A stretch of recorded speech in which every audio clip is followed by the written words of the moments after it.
విద్యా వినయ సంపన్నం వీతరాగం వివేకినం వందే వేదాంత తత్వజ్ఞం విధుశేఖర భారతీం. శ్రావణ మాసం అనంగానే ప్రకృతిని చూసి ఒళ్ళు పులకరిస్తుంది. అంతకంటే ఎప్పుడు పులకరిస్తుందయ్యా అంటే మనందరి జీవితాలని దిద్దేటటువంటి జగద్గురువుల యొక్క ఉద్భవం ఆ మాసంలో అయిందనుకోండి, అది ఎంత ఆనందాన్ని మనకిస్తుంది. సాక్షాత్తు శంకర భగవత్పాదాచార్యుల వారు 32 సంవత్సరాల్లో సమస్తమైనటువంటి సిద్ధాంతాలని ఖండించి అద్వైత మతస్థాపన చేసి చతురామ్నాయ పీఠ వ్యవస్థ చేసి అన్ని దశోపనిషత్తులకి భాష్యాలను రాసి శారీరమీమాంస మీద వ్యాఖ్యానం చేసి బ్రహ్మసూత్ర భాష్యాలు రాసి భగవద్గీతకి వ్యాఖ్యానం చేసి అంతటి మహానుభావుడు ఈ వైదిక ధర్మం ఇక్కడతోటి ఆగిపోకూడదు అని ఆలోచించిన వారే ఎక్కడో గోముక్కులో పుట్టినటువంటి గంగ ఆగకుండా అవిచ్ఛిన్నంగా పారుతూ కొన్ని వేల సంవత్సరాల నుంచి ఈ ధరిత్రిని ఎట్లా పావనం చేస్తోందో గురు పరంపర కూడా అలా ఎప్పుడూ ప్రవాహంలాగానే ఉండాలి, అక్కడికి వెళ్ళినటువంటి ప్రతి వాళ్ళ ఆర్తి తీరాలి అనే ఉద్దేశ్యంతో 4 పీఠాలని స్థాపించారు. ద్వారకా, బదరి, పూరి, శృంగేరి. అందులో శృంగేరి పీఠము అనంగానే శారదామ్మవారు గుర్తొచ్చి ఒళ్ళంతా మైమరచిపోతాం మనం, రోమాంచితమవుతుంది ఆ తల్లిని తలుచుకోగానే. ఆ తుంగభద్రా నది ఆ అద్భుతమైనటువంటి తపస్సు చేసుకుంటున్నాయా అన్నట్టు పెద్ద ఎత్తైనటువంటి వృక్షాలు ఋషులు కూర్చున్నట్టు అలా నిటారుగా కూర్చున్నాయా అన్నట్టుగా ఉంటాయి. అలాంటి ఆ సుందరమైనటువంటి శృంగగిరి పీఠములో శారదామ్మవారి అనుగ్రహం వల్ల 36వ పీఠాధిపతులు మనందరికీ ధర్మ మార్గాన్ని నిర్దేశించినటువంటి మహానుభావులు అయిన శ్రీ శ్రీ శ్రీ భారతీ తీర్థ మహాస్వామి చరణులు. అలాంటి స్వామివారు మనందరినీ అనుగ్రహించడం కోసం ఉత్తర అధికారిని నియమించారు. ఆ ఉత్తమమైనటువంటి ఉత్తరాధికారి మనందరినీ తరింపజేయడానికి వచ్చినటువంటి మహానుభావులైనటువంటి శ్రీ శ్రీ శ్రీ విధుశేఖర భారతీ మహాస్వామి చరణులు. ఆ విధుశేఖర భారతీ స్వామివారు పుట్టినటువంటి ఆ అద్భుతమైనటువంటి పంచమి మనందరినీ గురువు యొక్క అనుగ్రహంతో అలా వర్షింపజేయాలి, తడిపెయ్యాలి అనే ఉద్దేశ్యంతో స్వామివారు పీఠాధిరోహణం చేసిన దగ్గర నుంచి అనేకమైనటువంటి మహత్ కార్యక్రమాలని చేశారు. ఎన్ని కార్యక్రమాలు అంటే మొన్నీ మధ్యనే కాశీలో మేము శంకర జయంతి ఉత్సవాలు చేశాం. బ్రహ్మశ్రీ సామవేదం షణ్ముఖ శర్మ గురువు గారు 5 రోజుల పాటు అక్కడ అద్భుతమైన ఉపన్యాసాలు చెప్పారు. స్వామి ఇలా శంకర జయంతి ఉత్సవాలు చేస్తున్నాము అని విధుశేఖర భారతీ స్వామివారి దగ్గరికి వెళ్తే ఒక పూర్ణ ఫలం కొబ్బరికాయని ఆయన ఎప్పుడు వెళ్ళినా మా మనోరథం పూర్ణం కావాలి అని పూర్ణ ఫలాన్ని ఇస్తారు. ఆ కొబ్బరికాయ నేను ఎప్పుడు కార్యక్రమం అయిపోయిందాకా దాచిపెట్టుకుంటా, పక్కన పెట్టుకుంటా. ఆ తర్వాత పరమాన్నం వండి చక్కగా దాన్ని తీసుకోవడం చేస్తాం. ఈ పూర్ణ ఫలాన్ని నేను కాశీ తీసుకెళ్ళా. వెళ్తే ఒకరోజు భయంకరమైనటువంటి గాలి, వర్షము, అసలు ముందరున్న కార్పెట్లు, వెనకాల ఉండేటటువంటి డయాసు అన్నీ ఎక్కడికక్కడ ఊగిపోతూ ఉన్నాయి. పెద్ద మేఘాలు, ఉరుములు. ఈ కార్యక్రమం ఇక్కడతోటి ఆపాలి అని భయపడే స్థాయిలో అక్కడ ఉంది. అప్పుడు స్వామివారు ఇచ్చినటువంటి పూర్ణఫలం గుర్తొచ్చి దాన్ని తీసుకొచ్చి షణ్ముఖ శర్మ గారు ఎదురుగుండా చెప్తూ ఉంటే, స్వామి మీదే భారము, నాకు ఈ పూర్ణ ఫలాన్ని ఇచ్చారు, ఈ కార్యక్రమం పూర్తి చేసేటటువంటి బాధ్యత మీదే అని చెప్పి నేను స్వామివారిని తలుచుకొని అందరూ చూస్తుండగా వీడియోతో సహా నా దగ్గర ఉంది. ఆ కొబ్బరికాయని ఇలా పట్టుకొని ఆ స్వామిని నేను తలుచుకొని అక్కడ కూర్చున్నానండి. ఆశ్చర్యము, వర్షం పడుతోంది. మాకు ఖచ్చితంగా 1000 అడుగుల దూరంలో గంగానది ఉంది. ఆ గంగా నది దగ్గర దాకా కూడా వర్షం పడుతూ ఉంది. ఈ వేదిక దగ్గర గాలి వస్తోంది, ఊగుతోంది.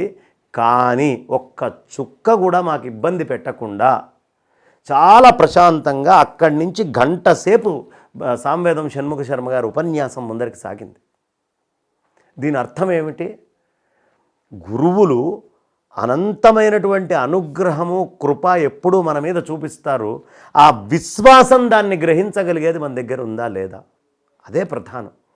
ఒక్క ఫలము మళ్ళీ ఎప్పుడైతే షణ్ముఖ శర్మ గారు ఉపన్యాసం పూర్తయి వారు కారు దాకా వెళ్ళారో లేదో బడబడ వర్షం. ఆ రాత్రంతా అసలు కుంభవృష్టి కురిసింది. ఆ 40 నిమిషాలు గంట సేపు కార్యక్రమం ఎలా జరిగింది అనేది నాకే ఆశ్చర్యం. కాగానే నేను చెప్పాను, అయ్యా ఇగో ఈ కొబ్బరికాయ తీసుకొచ్చి నేను కూర్చొని ఇక్కడ ఉన్నానండి, ఇది స్వామివారు పంపించింది అంటే షణ్ముఖ శర్మ గారు చాలా ఆనందించారు. కాబట్టి విధుశేఖర భారతి స్వామివారు సాక్షాత్తు శంకర అవతారులే. పోనీ ఇది వర్షము పైనుంచి వచ్చింది కదండి, అదృష్టవశాత్తు పడకపోయి ఉండొచ్చు అని మనం అనుకోవచ్చు. మధురైలో స్వామివారు కొత్తగా దీక్ష తీసుకున్నటువంటి అప్పుడు చాతుర్మాస్యము అక్కడ సంచారార్థము మధురై వెళ్ళారు, తమిళనాడు.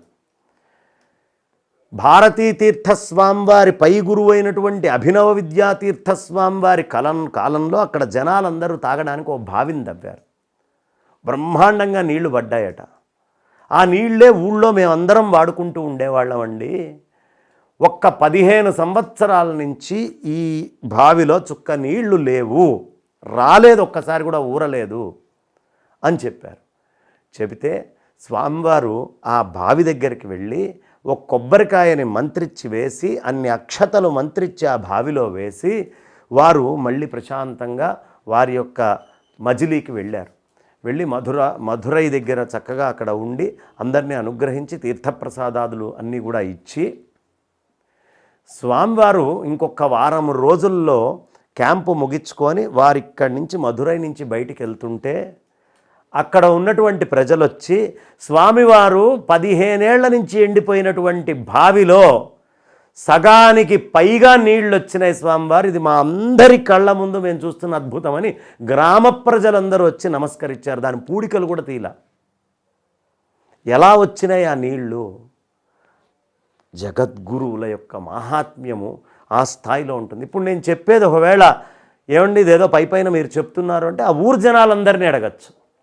మా శంకర జయంతిలో జరిగేటప్పుడు ఉన్నటువంటి ప్రజలు అక్కడ కూర్చున్నటువంటి వాళ్ళందరూ షణ్ముఖ శర్మ గారితో సహా అందరినీ అడగచ్చు, ఈ ఘట్టం జరిగిందా జరగలేదా అని. అంత అద్భుతాలను చేసేటువంటి జగద్గురువులు మనందరినీ అనుగ్రహించడానికి ఉద్భవించినటువంటి రోజు. కాశ్మీరానికి వెళ్ళి ఈరోజు శారదా అమ్మవారి ప్రతిష్ట తీత్వాల్ అంటే ఎగ్జాక్ట్ ఎల్ఏసి బార్డర్లో అవతల పాకిస్తాన్ కనిపిస్తూ ఉంటుంది. అక్కడికి వెళ్ళి జగద్గురువులు ప్రతిష్ట చేసి వచ్చారు శారదా అమ్మవారిని. శారదా అమ్మవారిని ప్రతిష్ట చేయటం అది ఒకటే పనా అంటే వారి యొక్క సంచారం కానీ వారి దినచర్య కానీ చూస్తే ఆశ్చర్యం వేస్తుంది. వారి దినచర్యలో ఒక్కరోజు మనం గడపగలమా వారిలాగా అని అనుమానం వస్తుంది. అనంత శ్రీ విభూషితులు తెల్లవారుజామున్నే లేస్తారు, ఎప్పుడు లేచారో తెలియదు. వాళ్ళన్నీ సిద్ధమైపోయి అనుష్ఠానం అంతా పూర్తి చేసుకొని మళ్ళీ పిల్లలకి పాఠాలు చెప్పి మళ్ళీ వాళ్ళు భాష్య రచనలు పారాయణలు చేసుకొని 10 వేదిక మీదకి వచ్చి అక్కడ కూర్చొని అప్పటి నుంచి 1-1:30 దాకా కూడా వచ్చిన భక్తులందరినీ పేరు పేరున పలకరిస్తూ అనుగ్రహిస్తూ ఆశీర్వదిస్తూ వేల మంది వస్తూ ఉంటారు. ఇంతమందిని అనుగ్రహించడానికి ఆ 3 గంటలు ఒకటే దగ్గర తిష్ట వేసి ప్రతినిత్యం అక్కడ కూర్చొని ఉంటారు స్వామివారు. ఆ తర్వాత ఎప్పుడు వెళ్ళి భిక్ష చేస్తారో ఏం చేస్తారో తెలియదు.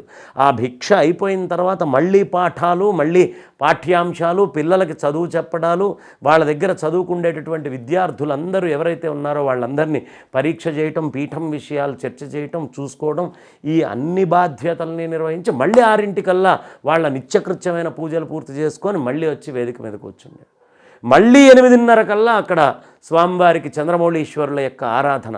పడుకొని పూజంతా అయ్యేటప్పటికి 11, మళ్ళీ 12కు పడుకుంటారో, రాత్రిపూట భోజనం చేయరు, కేవలం అన్ని పాలో ఏవో తీసుకొని మళ్ళీ ఆ ఒక్క పూట తిన్న అన్నముతో వాళ్ళు జీవించేటటువంటి ఆ జీవనం పొద్దున్నే ఎప్పుడు లేస్తారో తెలియదు. ఒక్కరోజు చేయగలమండి ఈ పని మనం?